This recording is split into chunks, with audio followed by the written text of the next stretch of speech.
Okay, now the continuation is now this video I'll be explaining about creating the second target group. Okay, so the first in the previous video we got to know that the traffic is going to the target group one, and also I have restricted the traffic directly not to access the instance directly. Now our next step is create another target group, and you're gonna make you're going to make the traffic from here to here, and how you will create another target group here. Okay, got it? Perfect. Let's do that right now. And in order to do that, go to target groups on the left side, and I'm gonna create I'm gonna create target group instances, and target group name I'm gonna make it TG-2. HTTP protocol, all these things are same. Advanced health check settings, I'm gonna make it 10 just for easy check, just to save the time. Hitting next, and here I'm gonna choose my app 3. Okay, and you can use it's not a big deal. You can use you can have same instances in both the target group. Okay, so now I'm gonna choose my app 3. It is running, and include as pending below. You're going to add only my app 3 in the new target group, which is in 1C. Create target group. Now let's see what happens. Okay, TG2 is getting enabled, but the problem here is, if you see in the load balancer section, for the first one we got for my application TG1, we already created the my application load balancer, which is mapped. But for my application TG2, how we are going to manage it? But for both the TG1, if you see the port is 8080. The traffic is coming from 8080. Okay, so how are you going to do it? That is what the next question. But before you do that, you have to check the targets. If you check the target, it will be one moment. My app 3. See this? It's still in unused. So why you are getting unused? Because if the load balancer is not mapped, if the load balancer is not sending any traffic, if the load balancer is not sending any kind of health check for that target, it means the target will show you as an unused. So that's why if you see this one, my application TG2, it says no load balancer is select mapped. That's why you are getting the target as unused. So how we are going to map it? Click on load balancers on the left side. Okay, click on listeners here, scroll down a little bit.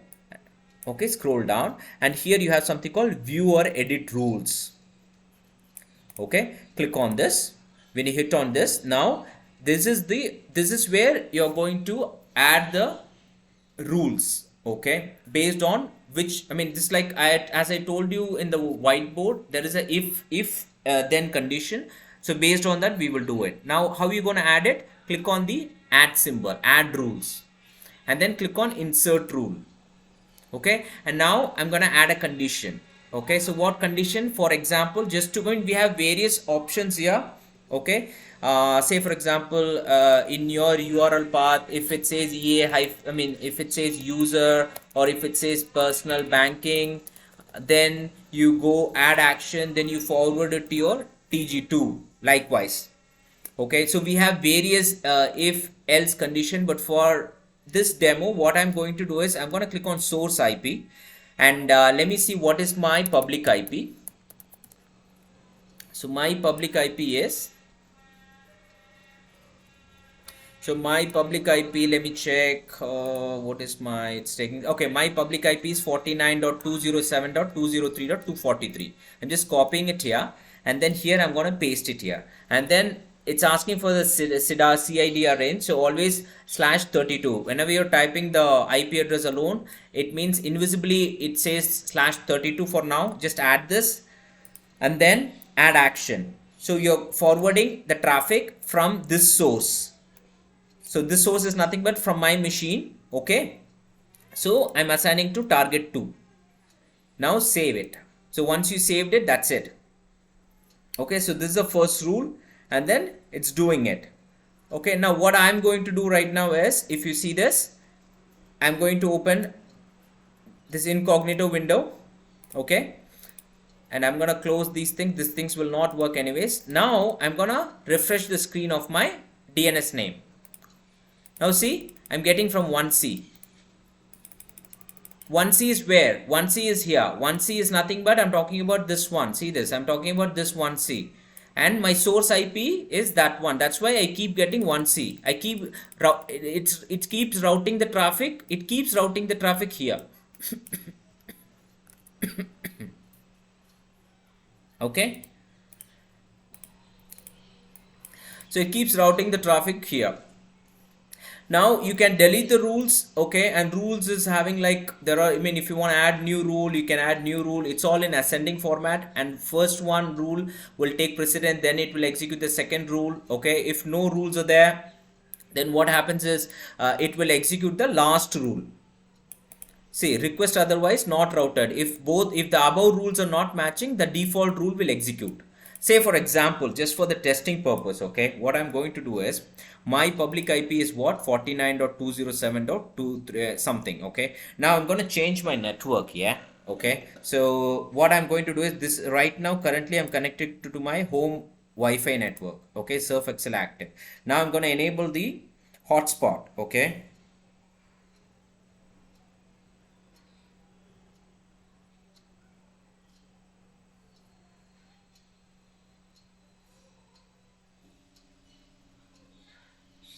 Okay, now I'm gonna, so right now if you see, there is something called, just give me a minute, it should come up. Okay, now see, this is my hotspot, my phone network, okay. Now the network is gonna change, okay. Now this IP will definitely change, okay. So because this is the ACT IP, okay, ACT FiberNet. If you see ACT FiberNet, okay, now I'm gonna connect to my phone network, DevOps connect. Now let's see what happens. Okay, now if you see, it is connected to DevOps. It's no more connected to this thing. Now I'm going to open a new window. I'm going to type what is my IP. Let's see what it says. I'm going to refresh this.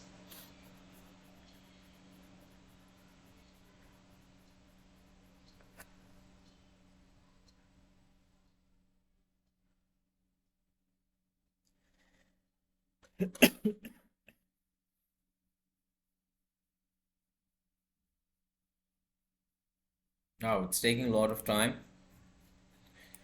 Let me refresh it. What is my IP?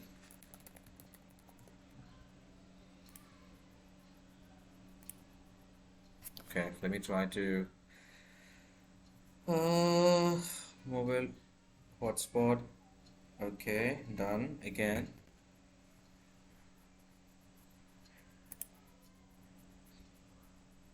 Okay, now see, now the IP address is changed, 223.227.20.154. If you see my something before, it was 43 or something, okay. Now what I'm going to do is, I'm going to do my this thing here. Now my source IP is changed. Now if I refresh it, it should go either to 1A or 1B. See, 1A, 1B it's going. So my source IP is changed. So it means that this role is no more working, because my IP is changed. Now if you want to edit it, what will you do it? Click on edit. Okay, now if you once you edit it, click on edit here, and now I'm going to change it to source IP from this one to this one again, just to show you. So now if you hit on this, okay, /32, then if you save it, update. Now if I'm going to my incognito window, see this, now it should go 1C. I think it's not yet, it will take a minute, let's see. Okay, now you see 1C. I keep refreshing, it keeps 1C. So this is how beautifully we can do it, and there are a few other ways. For example,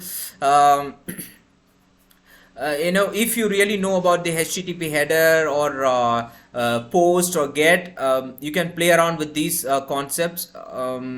So just for understanding knowledge, yes, you can, for example, if you want to add, as I already explained to you, if you hit on insert rule, if you had path, and then if you say, for example, personal banking, then you go to forward to target 1, save, then it is saved.